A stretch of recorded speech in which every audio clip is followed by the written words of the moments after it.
They say every neighborhood hides its secrets, but I never imagined mine would end with flashing lights, screaming board members, and a legal order that would change the entire town. It started quietly, just the faint hum of sprinklers over the manicured lawns, the glint of the community gate as it shut behind me for the first time. Everything here looked perfect. White fences, identical mailboxes, smiling faces. But perfection, I learned, is just another mask for control. The lake behind my house was old, older than the HOA, older than the paved roads that looped like a noose around the community. It shimmered like a piece of forgotten history, quiet and still. I didn't know that beneath its calm surface lay the reason this entire neighborhood was about to implode. The first week, the HOA president came by with her clipboard, all polite smiles and carefully chosen words. "We just like to make sure everyone follows the same standards," she said. Her eyes lingered on the fence line, the shed, the view of the lake behind me, as if taking inventory of what would soon be theirs. I brushed it off. How bad could an HOA really be? But then came the letters, the warnings, the fines. The whispers at the mailbox stopped when I walked by. Neighbors who once waved started looking through me instead, their smiles turning brittle, strained. Each day the tone of the notices got darker. Violation, encroachment, unauthorized access to common property. They said the lake didn't belong to me, that even though my deed said otherwise, the HOA's rules outweighed the law. And when I didn't back down, when I refused to sign their papers, they escalated. Cameras appeared facing my yard. Cars slowed outside my driveway. I started waking up at night to the sound of footsteps near the water line. By the time the police were called, it wasn't about grass height or noise complaints anymore. It was about power, ownership, and fear. And as I stood on that dock with flashlights in my face and the HOA president shouting that I was trespassing on their property, I realized this was never about the lake. It was about control. What happens when the people meant to protect your community decide they own it instead? Keep watching, because the truth about what they did next will leave you speechless. The neighborhood was called Maple Grove Estates, a name meant to sound quaint and peaceful, the kind of place where every driveway glistened after a morning rinse and every flower bed bloomed in perfect coordination. The streets curled neatly like ribbon, each cul-de-sac identical to the last, every home painted in shades of beige or white, as if creativity itself had been politely outlawed. It was the sort of neighborhood that advertised community living in glossy brochures, a promise of order, unity, and safety. To someone driving through for the first time, it looked like the dream of suburban perfection. Lawns edged sharply against the sidewalks, not a single blade of grass daring to grow out of line. Kids rode bicycles with bright helmets, parents waved from porches, and sprinklers hissed in rhythmic unison at dawn. But beneath that picture-perfect calm, there was something else. Something you couldn't see right away. An unspoken rule that everyone seemed to know. Keep smiling, follow the rules, and don't ask too many questions. When I moved in, I wasn't looking for trouble. I was looking for peace. After years of long hours in the city and one failed attempt at renovating a rundown property, Maple Grove seemed like a clean slate. My house sat near the back of the development, a 2-story home with cedar trim and a narrow backyard that sloped gently toward a private lake. That lake was what sold me. It was quiet, untouched, with morning mist that hovered like a secret only the sunrise could reveal. My paperwork clearly showed that part of the property line reached right to the water's edge. I saw it as a small slice of freedom, my own little view away from the chaos of the world. The first few weeks felt like I had stepped into a postcard. I met the neighbors, exchanged friendly greetings, and even attended one of the HOA's welcome luncheons. It was held in the community clubhouse, a spotless hall decorated with banners that read, "Maple Grove, where neighbors are family." Everyone was warm, or at least they seemed to be. I remember sitting at a round table with 3 of the board members, Carol, the president, Dan, the vice president, and Linda, who handled community compliance. Carol was in her late 50s, tall and sharply dressed, with a voice that carried even when she whispered. Her smile was constant, but her eyes never matched it. She talked about rules the way some people talk about religion, with reverence and warning. Dan was quieter, but not because he lacked confidence. He had the kind of smug patience that suggested he enjoyed watching others stumble.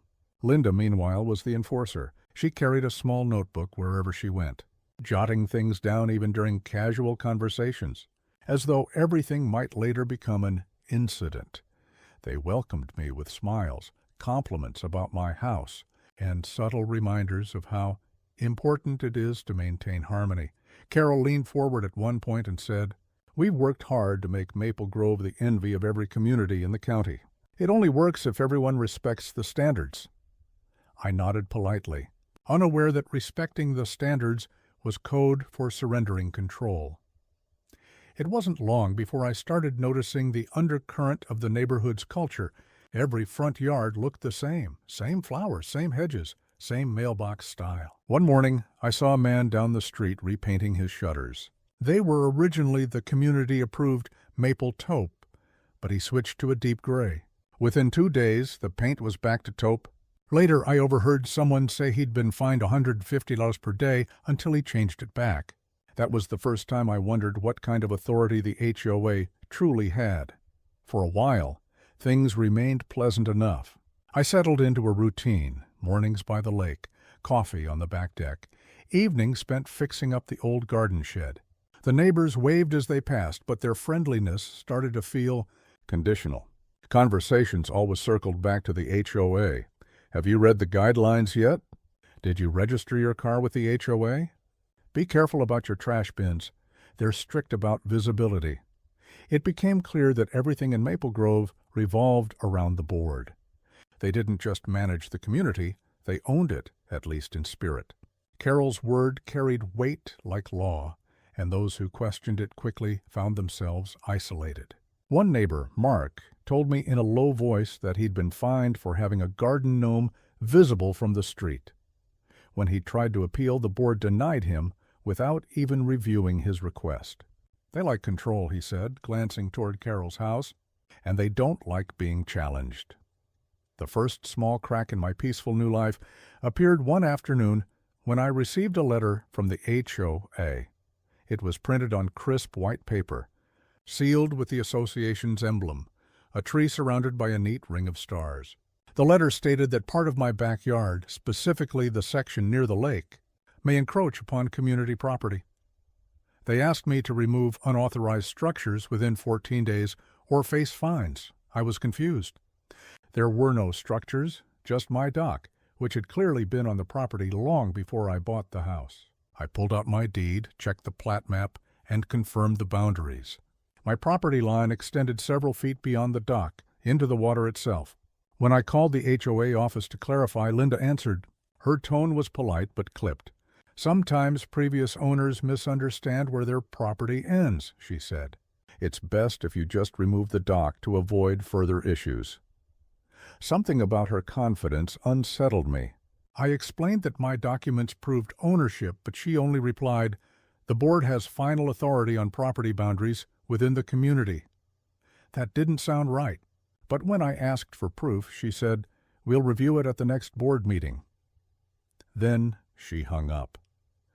The next few days were filled with subtle changes. I noticed a few neighbors walking slower past my house, glancing toward the dock as if inspecting it. Someone started leaving HOA newsletters in my mailbox, even though I'd already received digital copies. They were filled with reminders about compliance, community respect, and maintaining aesthetic harmony. Each phrase felt pointed, like a message meant just for me. At the next HOA meeting, I decided to attend in person. The clubhouse was packed, rows of folding chairs, murmuring neighbors, and a long table at the front where the board sat under a banner that read, "Preserving Our Standards." Carol opened the meeting with her usual charisma, thanking residents for their continued cooperation. Then, halfway through the agenda, she paused and looked up.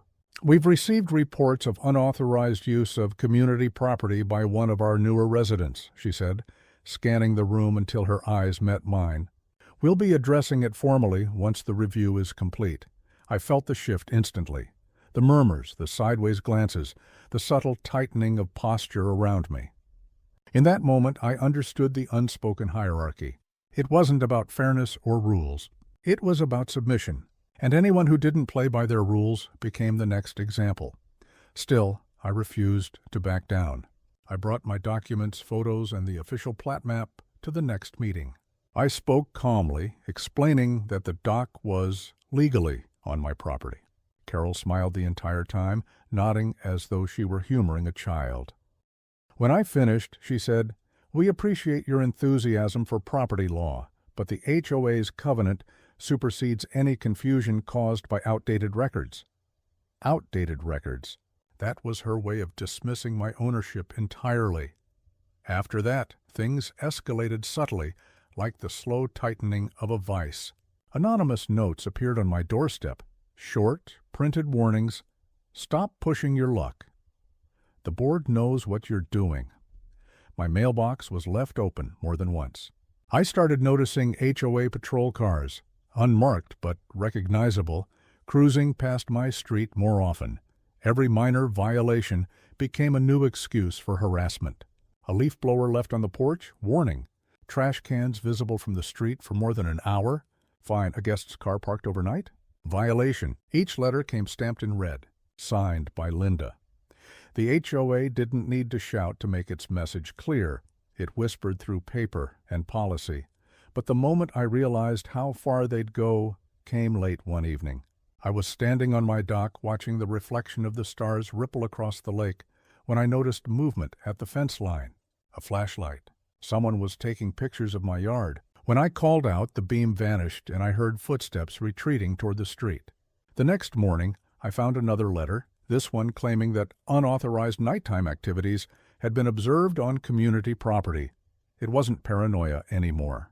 It was a campaign, a quiet, coordinated effort to pressure me into compliance or out of the neighborhood entirely. The funny thing about places like Maple Grove is how quickly friendliness turns into fear. The same neighbors who once waved now crossed the street when I walked my dog. Conversation stopped when I approached, and through it all, Carol remained perfectly polite, always smiling, always assuring me that everything will be resolved soon. But I could see it in her eyes, that flicker of satisfaction every time she reminded me that the board always wins. What none of them knew was that I wasn't the kind of person who gave up easily. And I had just started digging into the HOA's past. Records, bylaws, complaints, all buried beneath layers of paperwork and polite deception. That's when I found something that made my heart stop. A document buried in the county archives, one that didn't match the HOA's version of the property map, one that proved they had been lying for years, and if I was right, exposing it wouldn't just save my dock. It would tear down everything they had built. It started with a single envelope, one that arrived the morning after I discovered the real property map in the county records. The letter looked identical to the others. The HOA's logo at the top, my name in bold, and the signature of Community Compliance Officer, Linda Pierce. Notice of escalating fines, it read. Unauthorized structure continues to violate Section 9.2 of the Maple Grove Charter. Fines will accrue daily until compliance is achieved. By now, I knew unauthorized structure meant my dock, the same dock proven to be legally within my boundary line. I could have laughed if I weren't so furious. It was as if the truth didn't exist here, only what the board decided to believe. Over the next week, the letters multiplied. One in the mailbox every morning, sometimes two. Each one colder, more clinical, citing new violations I'd never heard of. My hedges exceeded height limits. My garbage bin lacked proper concealment. My porch light was visible past curfew hours. Each infraction came with a fine, $50 here, $100 there. Stacking higher like bricks in a wall meant to break me down. When I called to dispute them, Linda's tone was clipped and rehearsed. "You're welcome to file an appeal," she said, "but you'll need to pay all outstanding fines before your appeal can be considered." That's when I understood their system. It wasn't about right or wrong. It was about exhaustion. Were you down? With paper, with penalties, with endless forms and meetings until you either broke or left. But I wasn't leaving. 2 nights later, I noticed something strange. My trash bins were overturned, not just tipped, dumped, the contents scattered across the curb. At first I thought it was an animal until I saw the tire marks on the grass and the torn corner of a paper labeled Maple Grove Compliance Patrol. Someone had been there. The following morning, I found another notice, failure to maintain sanitary curb appeal. They were creating their own violations. By week's end, they'd fine me nearly $2,000, a staggering sum for something that didn't even exist. I went door to door hoping to find allies, but the more I asked, the quieter people became. Neighbors avoided eye contact. Some apologized in whispers. Others shut their doors mid-sentence. One man, an older resident named Tom, finally spoke honestly. "You're not the first," he said, glancing nervously over his shoulder. "They did the same thing to a woman on Birch Lane last year. Said her fence was too close to the easement. Fined her until she moved. Did she fight back?" I asked. He shook his head. "She sold her house. Left within a month." That night, as I sat on the back porch staring at the quiet lake, I realized how deep this went. Maple Grove wasn't a community. It was a kingdom. And Carol, with her board of loyal enforcers, ruled it through intimidation, disguised as order. The next escalation came disguised as kindness. Carol showed up at my door one morning with a smile that looked painted on. She brought cookies. "Just a neighborly visit," she said, stepping inside without waiting for an invitation. She complimented the house, the view, even the dock. Then her tone shifted, subtle but sharp. "It's such a shame about the fines," she said, brushing imaginary crumbs from her sleeve. "You seem like a reasonable man, and I'd hate to see this turn into a legal matter." I kept my voice even. "Then stop sending fake notices." Her smile tightened. "They're not fake. You're in violation, but the board is willing to be flexible. If you show a little cooperation." I leaned forward. "Are you offering me a deal?" Her eyes didn't blink. "Let's call it a compromise. Remove the dock voluntarily. Repaint your fence to match community tones. And in return, we'll waive all current fines." It was blackmail wrapped in civility. "And if I don't?" She smiled again, a predator's grin behind neighborly warmth. "Then we'll proceed according to policy." As she left, I noticed her glance at the orange folder sitting on my counter, the one containing the federal property documents.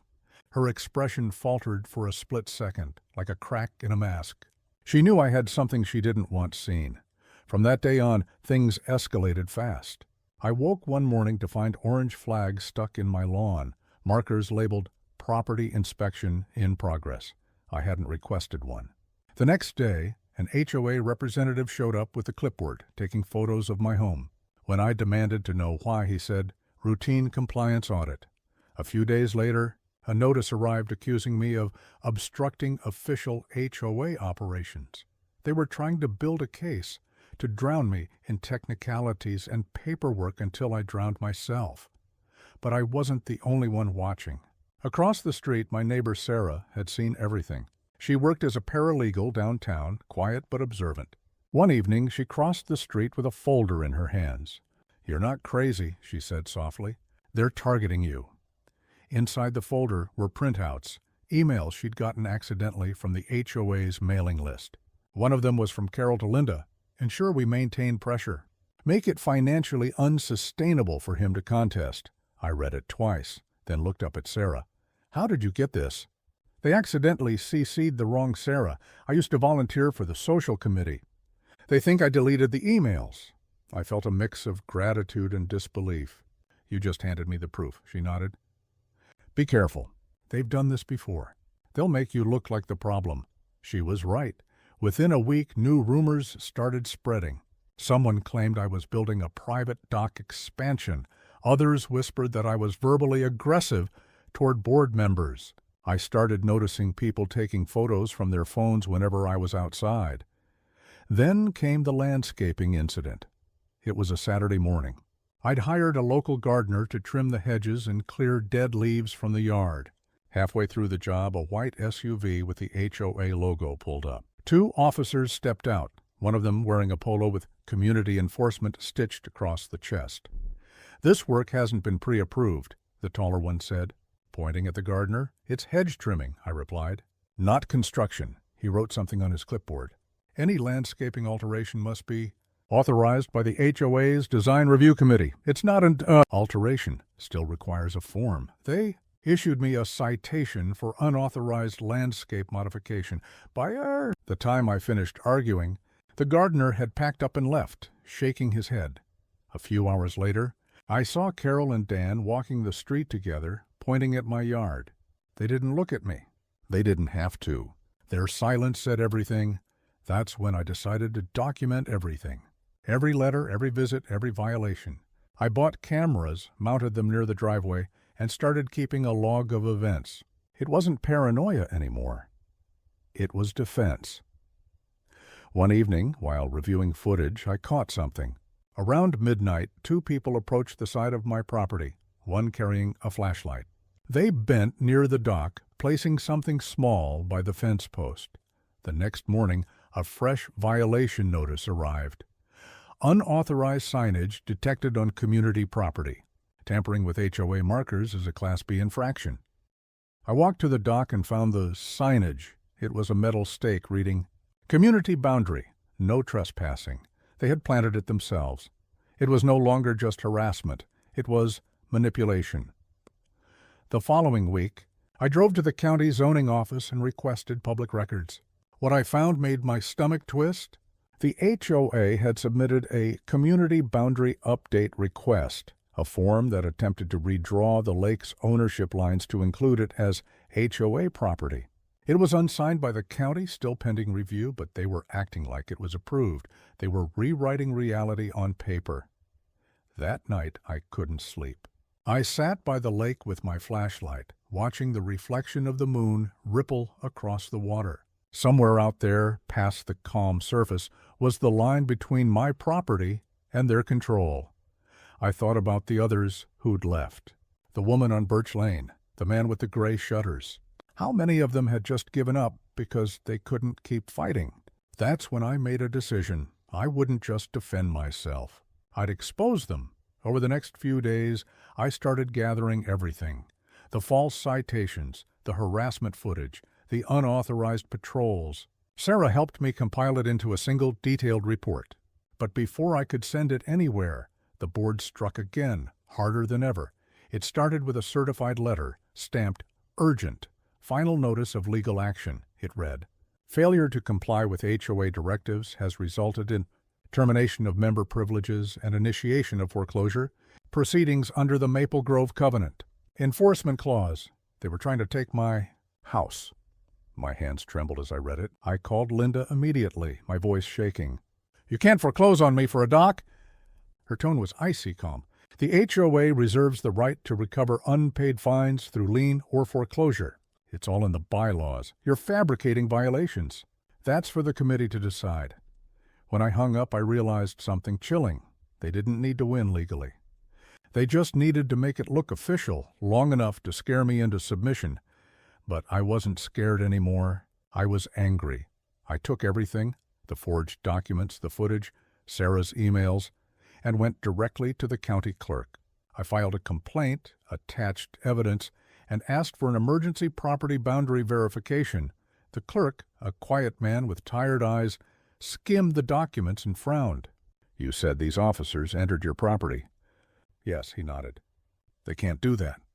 HOA patrols have no legal authority outside public access zones. You might want to talk to someone higher up." That someone turned out to be a federal property liaison, the same agency that managed the waterways connected to the lake. When I showed them my deed, they confirmed it. The HOA's claim was invalid.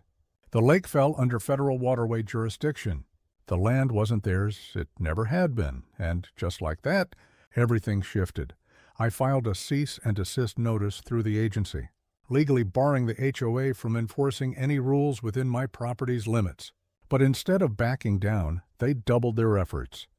The next day, 3 HOA officers showed up at my gate wearing dark uniforms with fake badges. They claimed they were there to secure the area for inspection. When I refused entry, Carol herself appeared, flanked by the so-called officers, her voice sharp with fury. "This is community business," she snapped. "You're obstructing authorized personnel." I held up the folder with the federal seal. "You're trespassing on federal property." For a moment she froze. Then she laughed, the kind of laugh that doesn't reach the eyes. "You think a few papers will stop us?" Behind her, one of the men shifted uneasily. "Ma'am, maybe we should verify—" "Do it," I interrupted, "before you end up in handcuffs." The next few seconds felt like an eternity, tension thick enough to choke on. Then, without another word, they turned and walked away. But I knew it wasn't over. By that evening, new flyers appeared across the neighborhood. "Unregistered resident violating community standards." My name printed beneath the headline. In bold, the message was clear. If they couldn't beat me legally, they'd destroy me socially. But something unexpected happened. The next morning, Sarah texted me a photo, a group chat screenshot from the neighborhood's private forum. People were starting to ask questions. Why's the HOA targeting one homeowner? Isn't that the lake property that predates the community? Who approved all these fines? The silence that once protected the HOA began to crack. When Carol called an emergency meeting to discuss false rumors, the turnout was massive. I went, armed with everything. The official federal confirmation, the forged emails, the patrol footage. Halfway through Carol's speech about protecting the community's integrity, I stood up. My voice shook, but only from the weight of the moment. "You've been lying," I said. "The lake isn't yours. The land isn't yours. And these fake officers? They're trespassing under your direction." Gasps filled the room. I handed the documents to the county officer who'd come as a witness. Carol tried to laugh it off. "That's a misinterpretation," the officer interrupted her. "No, it's not. We verified these claims. The HOA has no jurisdiction over federal waterway property." The room erupted, whispers, questions, outrage. Carol's confident smile faltered for the first time, but I wasn't done. I held up Sarah's printed emails. "And this," I said, "is proof that your board coordinated harassment against me." Her face went pale. Dan stood abruptly, muttering something under his breath, and walked out. Linda followed. Carol tried to speak, but the words didn't come. The power she wielded for years, the fear she inspired, vanished in a single breath. As the meeting dissolved into chaos, I stepped outside into the night air. The lake shimmered under the streetlights, calm and silent, as if waiting. I knew the fight wasn't completely over, not yet. The HOA still had resources, connections, and pride. But for the first time, they were on the defensive, and as I watched the reflection of the stars ripple across the water, one thought echoed in my mind. They built their power on fear, but fear only works until someone calls their bluff. It happened on a Friday morning, the kind of morning that should have been calm. The air was heavy, still, and warm enough that the lake looked like glass. But I woke up to the sound of engines, a low, collective hum that grew louder as I stepped outside. 3 black trucks were parked along the curb in front of my house, engines idling, their drivers standing beside them like sentinels. Each one bore the same white decal on the side. Maple Grove Community Enforcement Division. The word shouldn't have meant anything. There was no such division. But the men standing there wore matching navy jackets, radios on their belts, clipboards in hand. They weren't police. They weren't county inspectors. They were the HOA's personal militia, and standing at the front of them, arms folded, was Carol. She wore a blazer today, not her usual pastel sweater set, the kind of outfit people wear when they plan to be taken seriously. Her expression was steeled, her smile thin. "Good morning," she said, loud enough for the entire block to hear. "We're conducting a property reclamation under Article 14 of the Maple Grove Charter." I stared at her, trying to process it. "A what?" "Your repeated violations and unpaid fines have resulted in forfeiture of community privileges," she said, reading from a printed sheet. "You were given due notice. The board has voted to seize and secure community property, including your dock, landscaping, and external fixtures." "You can't do that," I said, my voice cracking with disbelief. "You have no authority over this property. It's federal land."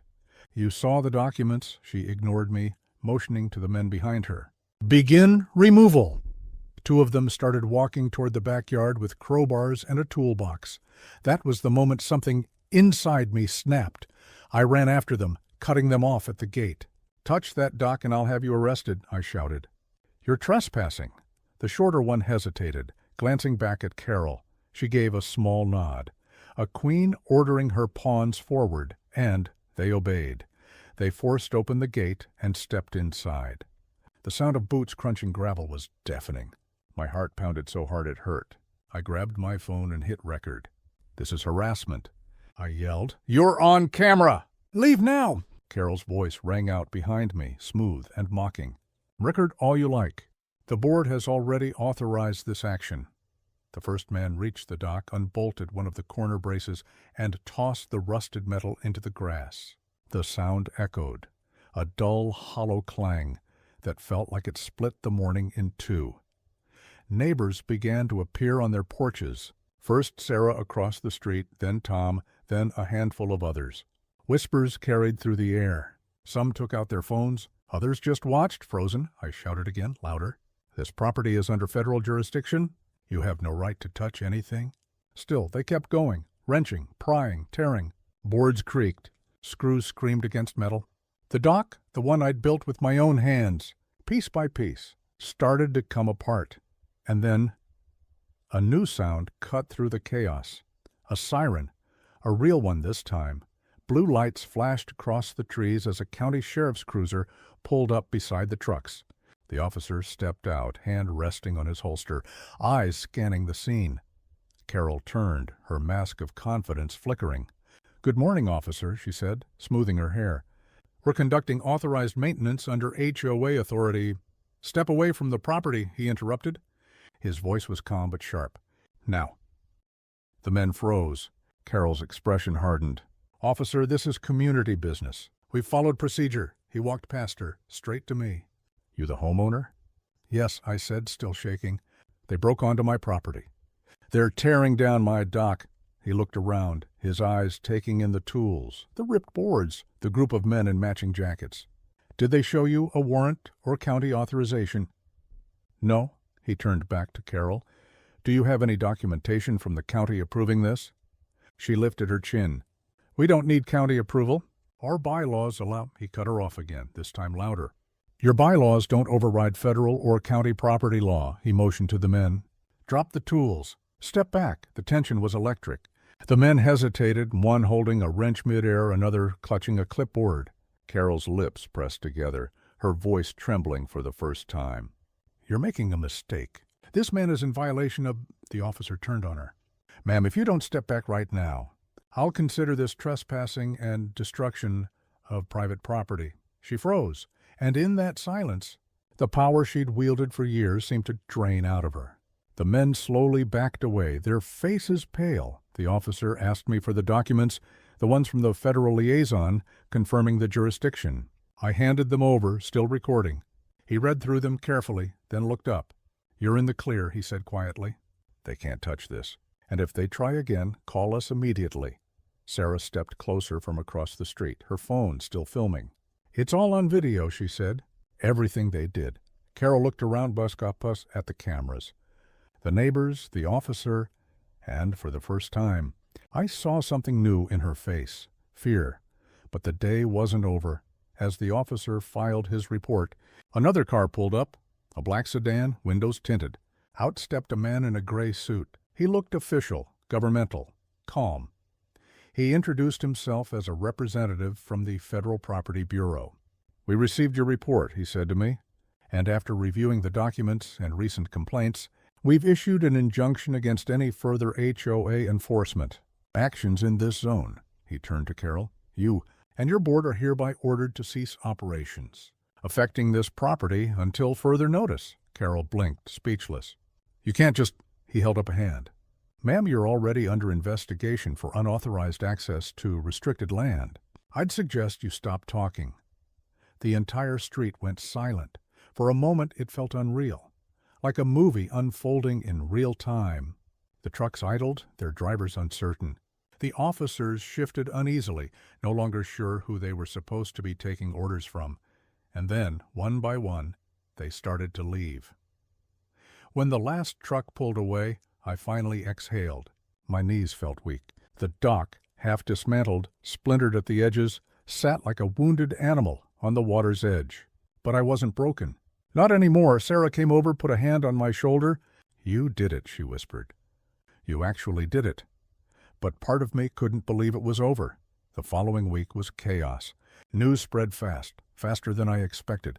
A neighbor's teenager had uploaded the footage online. Within days, it went viral. HOA tries to seize private property, gets shut down by feds. Every local outlet covered it. The county opened an investigation into Maple Grove's board. Carol and Linda were subpoenaed for questioning. Dan resigned before his interview. The enforcement officers turned out to be a private security company hired off Craigslist. It was everything they deserved. And yet, when I stood in front of the half-destroyed dock, victory didn't feel like triumph. It felt quiet, heavy. The dock wasn't just wood and nails. It was years of work, of peace, of mornings spent watching the sun rise over the lake. They hadn't just tried to take property. They'd tried to take place, belonging, identity. A week later, I got a letter. But this one was different. No threats, no fines. Just a single sentence, typed on county letterhead. The Maple Grove Homeowners Association has been suspended pending audit and legal review. I read it 3 times before I smiled. And then, almost on instinct, I grabbed my toolbox. For the next few days, I rebuilt the dock, not perfectly, not like before, but piece by piece. Neighbors came by to help. Tom brought his drill. Sarah brought her kids, who painted the posts a deep shade of blue. Every hammer strike, every screw tightened, felt like reclaiming something they'd tried to erase.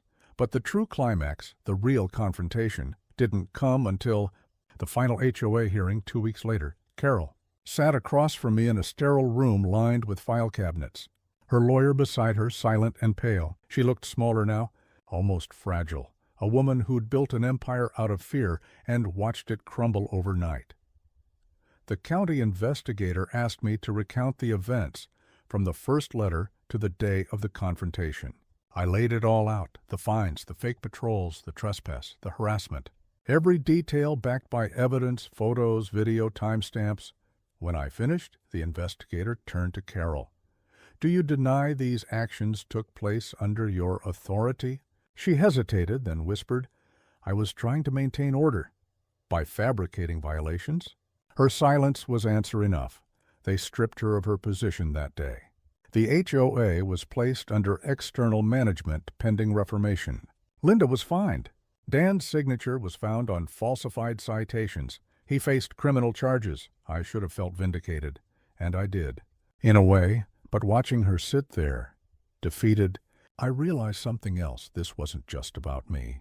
It was about every homeowner who'd ever been bullied into silence. When it was over, I stepped outside. The air smelled different, freer somehow. The sun was low, spilling gold across the rooftops. For the first time in months, I wasn't waiting for another envelope, another notice, another threat. That night, I sat on the rebuilt dock. The boards creaked softly beneath me, the lake calm as glass again. In the distance, I saw lights flicker in the houses across the water. The same houses that once looked away when things got ugly, but now I knew they'd seen what happened. They'd watched the mask come off. My phone buzzed. A message from Sarah. "They're done. Official announcement tomorrow?" HOA dissolved.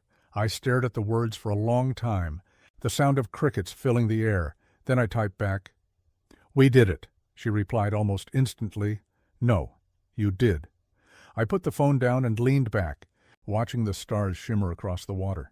The reflection of the dock stretched long and silver beneath them, whole again, and in that moment, with the air still, the lake quiet, and the weight of months finally lifting, I realized something profound. The real victory wasn't that I'd beaten them in some legal showdown. It was that they couldn't make me afraid anymore, because once you stand up to power, once you call its bluff and refuse to bend, it loses its grip forever.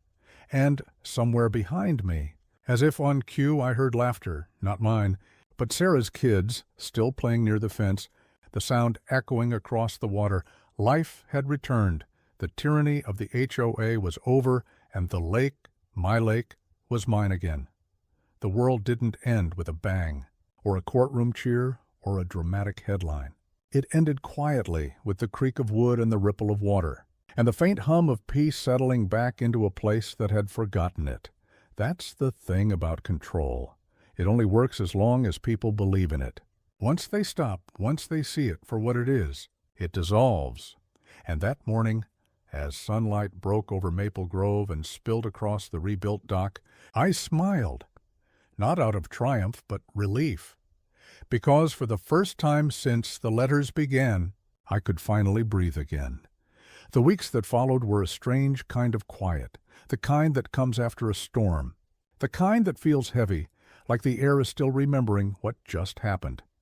The Maple Grove HOA, once this untouchable, smug little kingdom of rules and power, was gone. Not overnight, but it may as well have been. After the footage of the property seizure incident spread online, the county stepped in faster than anyone expected. The investigation uncovered years of misuse of funds, fabricated fines, and violations of homeowner rights. Every ugly detail they thought would stay buried came clawing to the surface. Carol's name was on nearly every document. Her signature authorized everything, from the private security patrol to the falsified letters that looked like government notices. She tried to defend herself, of course, claimed she was just enforcing the rules, but that defense crumbled under the weight of her own arrogance. Within 2 weeks, the county filed a civil injunction. The HOA's accounts were frozen. The board was dissolved, pending a complete audit. Carol faced charges for fraud and harassment. Dan and Linda, the ones who had played along quietly, were subpoenaed as well. The same people who once acted like they owned the neighborhood were now the ones avoiding it altogether. The morning after the suspension became official, I stepped outside to find a small crowd gathering in the cul-de-sac. Neighbors, the same ones who had once watched from behind curtains, were standing together, talking openly. Sarah was there, of course. She gave me a nod as I approached. "It's over," she said simply. "The county just posted the notice, and sure enough, taped to the HOA bulletin board, that eternal symbol of control and petty warnings, was a bright orange sheet. Notice of suspension. Effective immediately, the Maple Grove Homeowners Association is under legal review. All enforcement actions are void." For a long moment, nobody spoke. We just stood there reading the words that ended an era. Then Tom, the neighbor who used to nod politely but never say much, muttered, "About damn time." That broke the silence. Laughter rippled through the group. Someone clapped. Then, for the first time since I'd moved here, the neighborhood didn't feel tense. It felt alive. That night, lights stayed on later than usual. People who hadn't spoken in years shared drinks in their driveways. Kids rode their bikes past curfews without someone storming out to scold them about noise violations. The tight, sterile order that had ruled every inch of Maple Grove was unraveling, and nobody missed it. But peace didn't come all at once. The next few weeks were filled with cleanup, literal and emotional. The county sent contractors to restore damaged property. They offered assistance to homeowners who'd been wrongfully fined or threatened. The HOA's once proud office, that sterile white building where complaints were turned into punishments, became a temporary claims center. People lined up to file grievances, collect refunds, and finally tell their stories, and every single story sounded the same: quiet misery. Fear of retaliation, exhaustion, one woman explained. How she'd been fined $500 for a decorative violation because her garden gnome was considered unapproved statuary. Another admitted she'd repainted her fence 3 times in 1 year, terrified that non-compliance could lead to foreclosure. Listening to them was heartbreaking, but also strangely validating. I wasn't the only one. None of us had been. A week later, the county held a town meeting in the community hall, the same one where Carol used to preside like a queen. This time, though, she wasn't on stage. She sat in the front row beside her lawyer, expression drained, eyes fixed on the floor. The hall was packed. Dozens of neighbors stood shoulder to shoulder, murmuring, whispering, waiting. When the county official stepped up to the podium, the chatter died instantly. He cleared his throat. After a full investigation, he said, the county has determined that the Maple Grove HOA operated outside of its legal authority in multiple instances. As of today, the HOA is formally dissolved. All remaining funds will be redistributed to affected homeowners. The room erupted. Cheers, applause, even tears. For months, fear had kept everyone quiet. Now relief broke through like sunlight after a long, dark storm. I turned to look at Carol. She didn't move. Her lawyer whispered something to her, but she just stared straight ahead. Whatever power she once had, whatever control she thought she owned, was gone. When the crowd began to thin, Sarah found me near the back of the hall. "You should go up there," she said. "Say something." I hesitated. I wasn't sure what I could possibly add, but she gave me that look, the kind that doesn't let you back down. So I walked up to the podium. For a moment, all I heard was the faint hum of the ceiling fans. Every eye in the room turned to me. "I moved here," I began, "because I thought this neighborhood was peaceful, beautiful, safe. But what I learned is that peace built on fear isn't peace at all. It's control." I looked around. The room had faces that were no longer strangers. We let a handful of people make us believe we had to earn the right to live quietly, that we had to buy our own freedom one fine at a time. But the truth is, it was always ours. We just had to take it back. Silence hung in the air. Then one by one people began to clap. Not a polite clap, an honest, shaking, relieved kind of applause. When it finally quieted, I stepped down. Carol was gone. Later, I'd learned she'd left during my speech. Walked out quietly, slipping past the crowd like a ghost, fading into the background of the world she once ruled. After that night, the transformation of Maple Grove was slow but profound. The fences stayed up, but they no longer felt like walls. The lawns were still green, but they looked different, less manicured, more alive. Neighbors began painting their homes colors that weren't bored, approved. Someone even built a small gazebo by the lake, something that would have been fined $1,000 before, and nobody stopped them, without the HOA, breathing down everyone's necks. The neighborhood found its rhythm again. Imperfect, maybe, but real. One afternoon, I found myself walking along the lake's edge, past my newly rebuilt dock, past the wildflowers Sarah had planted near the fence. The air smelled of cedar and rain. It was the first time in years that the water looked peaceful. Sarah's voice called out from across the yard. "Hey," she said, holding a tray of lemonade. "You got a minute?" I smiled, waving her over. Her kids followed, laughing, racing ahead to the dock. We sat there, watching them chase dragonflies across the water. "You ever think," she said, "how different it feels now? Like this place can finally breathe?" "Every day," I said. She nodded. "You did something huge. You didn't just fix your dock. You fixed this," she gestured around us. "This whole community," I laughed softly. "I don't know about that," but she smiled knowingly. "You do." A week later, I got a call from the county. They wanted to use my case as precedent for reforming HOA laws in nearby communities. Apparently, other neighborhoods had started coming forward too, emboldened by what happened here. The domino effect was already spreading, and that's when it hit me. What happened in Maple Grove wasn't just about revenge. It was about change, about pulling back the curtain and showing how easily power can twist something that was supposed to be about community. The news coverage didn't stop either. Journalists showed up asking for interviews. A local paper ran a headline that read, "Homeowner stands up to HOA and wins." For months, I'd been invisible, another name on another letter. Now people treated me like a symbol, but deep down,